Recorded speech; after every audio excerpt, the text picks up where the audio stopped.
Here's a quick intro to the latest version of Spaces in ZStream. First, on the Task tab, if you open up the side pop-up, you can see the list of spaces.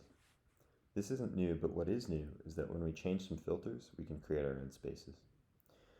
Here I'm looking at all tasks with a global filter in this specific project, so I'll see that project reflected in my project filter here.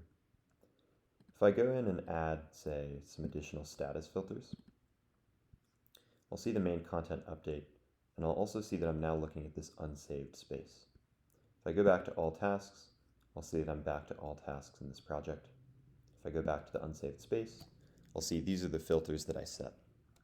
I can go ahead and save this space, for example,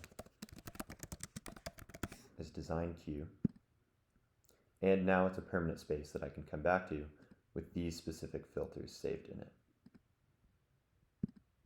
I can also go ahead and rearrange this space, hide it, go back, find it again, show it, and I can also make it public so everyone on my team can see it. If I change some filters, let's say I add an assignee filter, I'm now in this unsaved space again because I changed something. But if I want to update into this design queue space, I can come here, click Update Space Settings, and we've now updated this space without creating a new one. We can also go ahead and delete this or rename it. If, say, we take an existing space like Assigned to Me, and we do change some of the filters here, I'll do it for status again.